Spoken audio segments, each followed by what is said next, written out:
아멘. 우리는 하나님만 예배하기 위해서 이 자리에 모였습니다. 하나님께서 이 예배를 기뻐하시고 우리의 예배를 계속적으로 받아주시기를 소원합니다. 오늘부터는 예수님의 제자라는 주제로 시리즈 설교를 하려고 하는데요. 오늘은 그 첫 번째 시간으로 예수님을 통해 내 삶을 보다라는 제목으로 하나님 말씀을 전하도록 하겠습니다.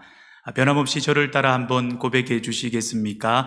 예수님을 통해 제 삶을 봅니다. 먼저는 설교 주제인 제자에 대해서 우리 함께 생각해 봤으면 하는데요. 여러분, 제자란 무엇일까요? 예수님의 제자 말입니다. 교회 용어 사전에서는 예수님의 제자에 대해서 이렇게 정의를 합니다. 헬라어로는 이 제자를 마테테스라고 하는데요. 이는 스승을 따르는 자, 배우는 자라는 뜻입니다. 이렇게 예수님께 배우고 예수님을 따르는 자, 누구입니까? 바로 예수님의 제자입니다. 그런데 성경에서 말하는 제자는요, 단순히 배우는 정도가 아닙니다. 성경에서 말하는 제자는 스승의 가르침을 가감없이 받아들여서 그 한 사람의 삶의 행동의 지표로 삼고 그리고 스승을 절대적으로 따르는 추종자, 이렇게도 교회 용어 사전에서는 표현을 하는데요. 그렇다면 여러분, 우리는 예수님을 내 행동의, 내 삶의 절대적 지표로 삼고 있는가요? 여러분, 우리는 예수님만 따라 살기로 결정하셨습니까? 그리고 한 주를 돌아볼 때 예수님을 따라 우리는 살아갔나요? 다른 말로 나는 제자냐라는 것입니다. 그런데 왜 이 제자라는 정체성이 신앙생활에서 중요할까요? 말씀을 준비하며 저는 생각해 보게 되었습니다. 그것은요, 예수님의 제자는 예수님의 꿈이기 때문입니다. 예수님께서 그려놓은 신앙인의 모습이 바로 한 사람이 예수님의 제자가 되는 것, 제자인데요. 여러분, 우리가 잘 아는 이 브랜드 중에 삼성이라는 브랜드가 있습니다. 고 삼성 이건희 회장은 이렇게 말했죠. 전 세계가 삼성 휴대폰을 쓰게 하겠다. 이런 포부를 밝혔고 꿈을 가졌고요. 그리고 지금 그 꿈대로 전 세계는 삼성 휴대폰을 쓰고 있습니다. 예수님도 마태복음 28장 19절에서 이렇게 말씀을 하셨는데요. 너희는 가서 모든 민족으로 전 세계로 제자를 삼으라. 예수님께서 말씀하신 신앙인의 모습은요, 바로 예수님의 제자입니다. 교회에 출석하고 등록 성도 되는 것 정도가 아니라 예수님의 제자, 그것이 바로 예수님의 꿈입니다. 전 세계가 예수님의 제자가 되는 것, 그것이 예수님께서 말씀하신 신앙인의 모습이며 예수님의 꿈인데요.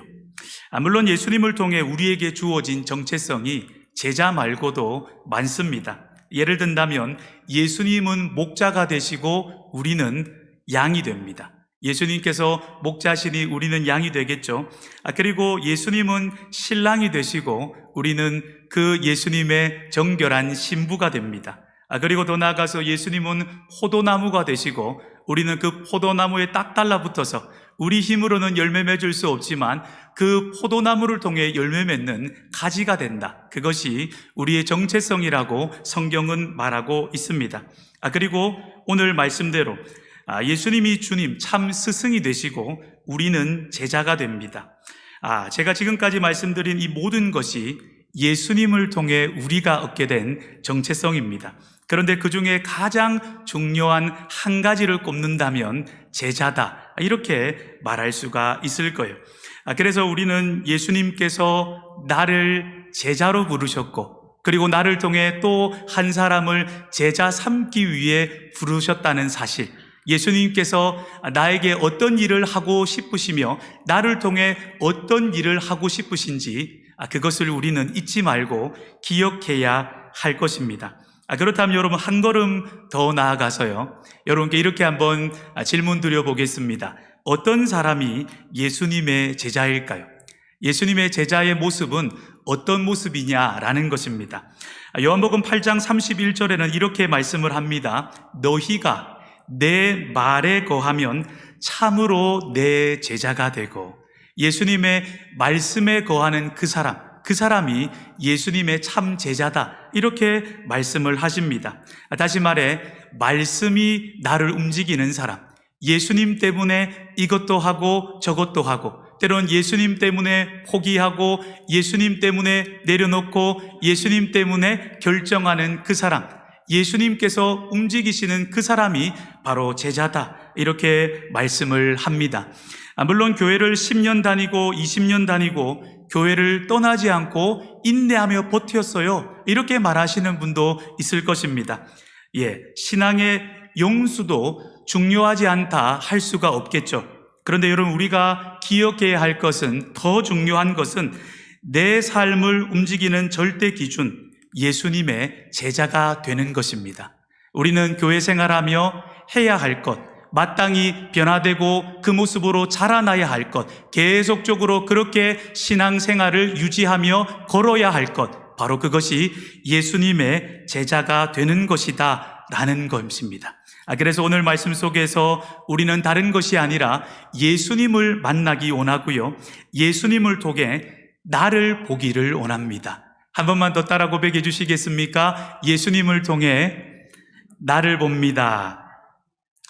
아시는 대로 오늘 말씀은 예수님께서 이 땅에 계실 때 하신 일을 요약한 말씀입니다. 보통 예수님께서 이 땅에 계실 때 하신 사역을 세 가지로 이야기를 하죠. Teaching, Preaching, Healing. 예수님께서는 가르치시고, 그리고 천국 복음을 전파하시며, 그리고 예수님께서는 모든 병과 모든 약한 자를 고치셨습니다.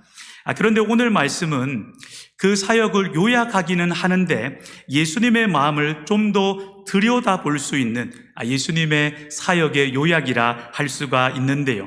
먼저 오늘 말씀에 보면 예수님께서 병든 자들을 고치시고 귀신을 쫓아내고 능력이 나타나니까 모든 사람이 예수님을 찾았다고 말씀을 합니다. 오늘 본문 37절이죠. 만나서 이르되 모든 사람이 주를 찾나이다. 여러분 한번 생각해 볼 때 인기 가수가 공연을 하면 팬클럽들이 막 몰려들지 않습니까? 그 가수를 좋아하는 사람들이 몰려들죠. 이처럼 예수님의 인기가 하늘을 찔렀습니다. 모든 사람이 지금 예수님을 찾고 있는데요. 그러면 인기를 실감하고 예수님도 그 인기를 누려도 될 법하지 않습니까? 제자들에게 이렇게 말할 수도 있겠죠. 얘들아, 펜하고 종이 좀 가져와봐. 예수님 뭐 하시게요? 잠깐 쉬고 지금 내 인기가 하늘을 찌르잖니? 펜 사인회를 좀 열어야 되겠다. 지금 같으면 그럴 수도 있지 않겠습니까? 이래도 되는데, 그런데 38절, 오늘 본문 38절 말씀해 보니까 이렇게 말씀을 하십니다. 우리가 다른 가까운 마을들로 가자. 예수님께서 이렇게 말씀하세요. 야, 다른 곳으로 가자. 지금 인기가 절정에 올라 있는데 모든 사람이 지금 피켓 들고 예수님 막 팬클럽이 결성됐는데 예수님은 이 인기를 누리는 것이 아니라 다른 마을로 가자는 거예요. 사실 제자들은 이 예수님의 말씀을 듣고 이해가 안 됐을 거예요. 아니 예수님, 지금 팬클럽이 이렇게 구성됐는데 왜 다른 데 가자 하십니까? 김이 빠졌을지도 모릅니다. 그런데 여러분, 예수님께서는 왜 인기가 절정에 올랐을 때 다른 마을로 가자고 하셨을까요? 38절 말씀을 보면 그 이유에 대해서 이렇게 말씀을 하십니다. 전도해야 하기 때문에 다른 마을로 가야 해. 이렇게 말씀을 합니다. 저는 예수님의 이 고백을 통해 세 가지를 생각하게 되었는데요. 먼저는 예수님의 관심입니다. 여러분, 예수님도 이 땅을 살 때 관심이 있었고요. 어떤 관심을 가지고 살았고, 우리도 이 땅을 지금 살아가며 우리가 가지고 있는 어떤 관심이 있습니다. 그런데 예수님께서 가지고 계셨던 관심은요, 인기가 아니었습니다. 사람마다 그 사람을 끄는 관심 또는 목표가 있는데요. 여러분은 무엇에 관심을 가지고 살아가고 계시는지요? 어떤 사람은 돈, 어떤 사람은 인기 또는 명예, 어떤 사람은 성공에 관심을 가지고 그리고 목표로 삼고 살아갑니다. 물론 이렇게 말할 수는 있습니다. 나는 그것에 관심 없어요. 예를 든다면 나는 돈에 관심 없다니까요. 돈 별로 안 좋아해요. 저는 하나님만 사랑하죠. 그런데 계속 내가 보는 것은 주식이고 로또고 내가 뭔가 결정할 때 내 마음을 들었다 놨다 하는 것이 항상 돈이라면, 아무리 우리가 말은 돈에 관심 없다고 내 마음의 관심사가 아니라고 해도 내 마음의 관심과 중심은 말하는 쪽이 아니라 내가 지금 행동하는 쪽일 것입니다. 이렇게 사람마다 중요하게 생각하는 것이 있고요. 그리고 보통 우리는 내가 중요하게 생각하는 그것에 끌려서 이렇게 살아갑니다. 만약 예수님도 인기에 관심이 있으셨다면 제가 아까 말씀드렸듯이 모든 사람이 예수님을 찾을 때 그때 멈추셨을 것입니다. 그리고 그 인기를 누렸겠죠. 그런데 이렇게 말씀을 하시는 거예요. 인기가 절정이 되었을 때 다른 곳으로 가자. 그렇다면 여러분, 예수님의 삶을 끄는 관심과 목표는 무엇이었을까요? 이것은 우리 제자에게도 예수님을 따르는 우리에게도 꼭 알아야 하는 관심이자 목표인데요. 그것이 무엇이었냐? 바로 예수님의 관심을 끄는 이 목표는, 예수님의 삶을 끄는 이 관심은 사명이었습니다. 다른 말로 한 영혼이었어요. 예수님께서는 하나님께서 이 땅에서 하라고 하신 사명에 끌려 살았지 인기나 다른 것에 끌려 살지 않으셨습니다. 한 영혼에 끌려 살았지 다른 것에 끌려 살지 않으셨는데요. 저를 따라 한 번 더 고백해 주시겠습니까? 한 영혼. 그래서 하나님께서 맡기신 사명을 위해서, 한 영혼을 위해서 지금 다른 마을로 가자고 하시는 거예요. 그렇다면 여러분께 한번 여쭙습니다. 여러분, 나의 삶을 끄는 것은 무엇인가요? 예수님처럼 하나님께서 맡기신 사명과 한 영혼인가요? 아니면 나의 삶을 끄는 관심은 다른 무언가인가요? 성경에는 한 영혼이 구원받는 것이 얼마나 귀한지 여러 곳에서 말씀하고 있는데요. 먼저 누가복음 10장에 보면 예수님께서 70인의 제자를 파송하고요. 제자들이 돌아와서 예수님께 보고하는 장면이 나옵니다. 누가복음 10장 17절에 보면 이렇게 70인의 제자가 돌아와서 보고를 하죠. 예수님, 주님의 이름이면 귀신들도 항복하던데요? 이러니까 예수님께서 제자들의 그 말에 답을 해주시죠. 그래, 얘들아, 나도 하늘을 보니까 사탄이 하늘로부터 떨어지는 것 봤지? 제자들의 그 말에 동의해 주시고 예수님께서 제자들을 칭찬해 주십니다. 그런데 예수님께서 20절에 이렇게 말씀을 하십니다. 그러나 귀신들이 너에게 항복하는 그것으로 기뻐하지 말고, 한번 따라 고백해 주시겠습니까? 기뻐하지 말고 너희 이름이 하늘에 기록된 것으로 기뻐하라. 이것까지 따라 주셔서 감사합니다. 이렇게 우리 예수님께서 말씀을 하세요. 저는 이 말씀을 예전에는 이렇게만 이해를 했습니다. 그래, 진정한 기쁨은, 우리가 이 땅에서 누릴 수 있는 최고의 기쁨은 바로 영혼 구원, 내 이름이 하늘나라 생명책에 기록된 그것이지. 그래서 그것을 깊이 깨달은 사람은 이렇게 고백하며 찬양하겠죠. 나 구원 받았네, 너 구원 받았네, 우리 구원 받았네. 나 구원 받았네, 너 구원 받았네, 우리 구원 받았네.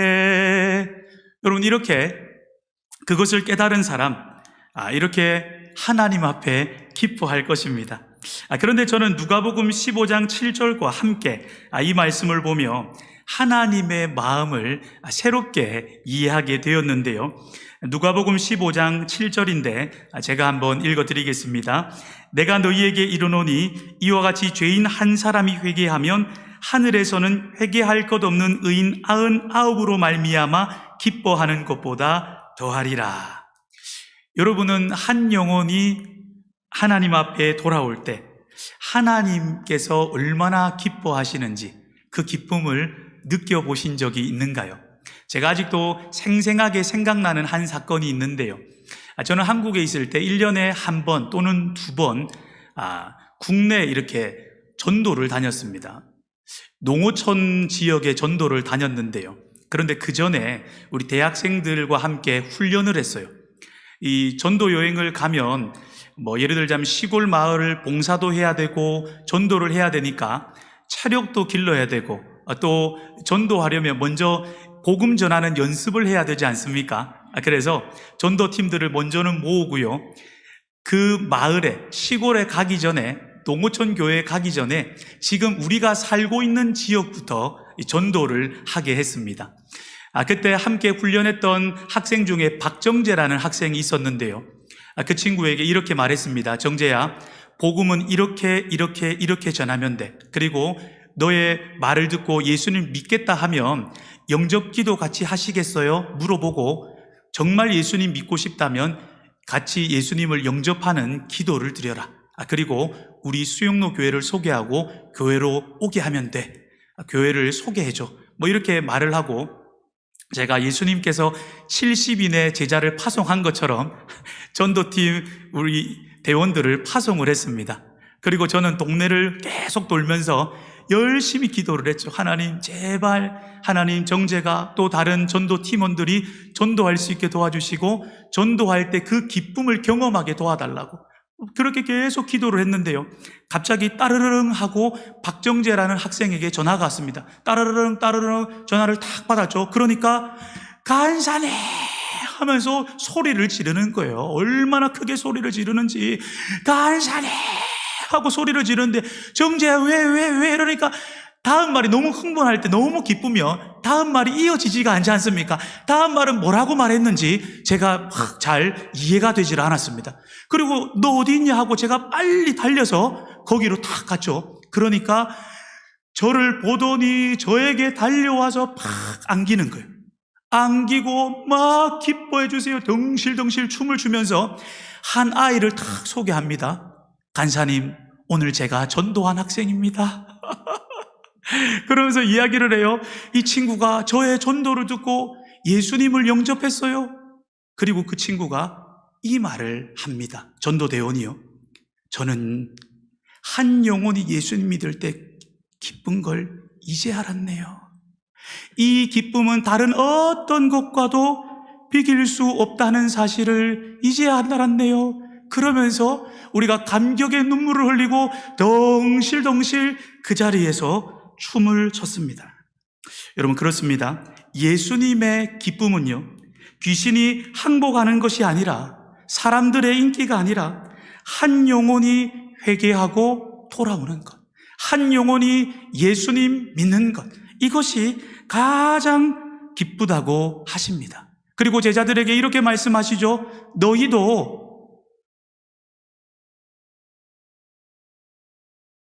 한 영혼이 예수께 돌아와 하나님 품에 안기는 그것으로 기뻐해. 귀신이 항복하는 그것으로 기뻐하는 것이 아니라 너의 이름이 하늘나라 생명책에 기록된 그것으로 기뻐하라. 이렇게 말씀을 하는 겁니다. 여러분, 우리의 삶을 한번 돌아볼 때 여러분, 나는 무엇으로 기뻐하고 계셨나요? 나를 움직이는 것은 무엇이었냐라는 것입니다. 나의 관심은 무엇이었냐라는 것이죠. 예수님처럼 한 영혼, 사명이 우리의 관심이 되고 한 영혼이 돌아올 때 우리가 기뻐할 수 있는 그 한 사람이 되기를 소원합니다. 그리고 오늘 말씀을 통해 예수님을 보며 알 수 있는 것은 예수님께서는 살아가는 목적과 이유를 분명히 알고 계셨다는 사실입니다. 저는 말씀을 준비하며 블랙팬서라는 영화가 있는데 그 영화의 주인공이 남긴 연설을 보게 되었습니다. 하워드 대학교라는 대학에서 체드윅 보스만이라는 이 블랙팬서 영화의 주인공은 이런 연설을 했는데요. 이렇게 말을 했습니다. 여러분, 직업이나 경력보다는 차라리 목적을 구하시기 바랍니다. 목적은 여러분이 존재하는 이유이자 여러분을 이루는 본질적인 요소입니다. 제가 지금 드리는 말씀은 전도하자는 것보다 더 이상의 말입니다. 그것은 삶의 목적이 무엇이냐는 거예요. 그런데 예수님께서는 삶의 목적이 무엇인지 분명히 알고 이 땅에 사셨다는 것을 오늘 본문을 통해 보게 되는데요. 사람들은 삶의 이유를 묻기 위해서 종종 이렇게 질문을 합니다. 당신은 왜 사십니까? 그러면 이렇게 대답을 하죠. 나는 이것 때문에 삽니다. 또는 나도 잘 모르겠는데요. 이렇게 대답을 하죠. 또 어떤 사람은 죽지 못해 삽니다. 이렇게 말하는 사람도 있을 수 있습니다. 그런데 같은 질문은 예수님께 드려봅니다. 예수님, 왜 사세요? 이 땅에서 예수님은 왜 사셨습니까? 이런 삶의 목적을 묻는데 그 목적의 대답으로 예수님께서는 오늘 본문 38절에 이렇게 말씀을 하십니다. 우리가 다른 가까운 마을들로 가자. 거기서도 전도하리니 내가 이를 위하여 왔노라. 예수님께서는 전도하는 것을 그냥 전도하는 행위 정도로 본 것이 아니라 삶의 목적으로 보셨습니다. 내가 이 땅에 왜 왔냐면, 내가 이곳에 왜 거하고 있냐면 전도하기 위해서 거하고 있는 거야. 한 사람이 전도해서 예수님 믿어 구원받아야 하기 때문에 내가 이 땅에 존재하는 것이야. 그래서 여기서도 전도했으니 자, 이제 저기로 가자. 왜냐하면 저기서도 전도해야 되기 때문이야. 내가 이를 위하여 왔어. 여러분, 예수님께서는 이 땅에 오신 목적과 이 땅을 살아가는 목적을 분명히 알고 사셨습니다. 그리고 그 목적을 말씀을 하는 거죠. 전도하려고 왔나니. 여러분, 제자가 누구입니까? 예수님처럼 내가 이 땅에 왜 사는지 그 목적을 알고 사는 사람입니다. 그렇다면 여러분, 우리는 왜 이 땅에 존재합니까? 우리도 이렇게 고백했으면 좋겠습니다. 나도 사명 때문에 이 땅에 존재합니다. 한 영혼을 위해서 존재합니다. 그리고 그것이 나의 관심입니다. 예수님처럼 예수님의 제자답게 이렇게 고백하는 저와 여러분이 되기를 우리 주님의 이름으로 축원합니다.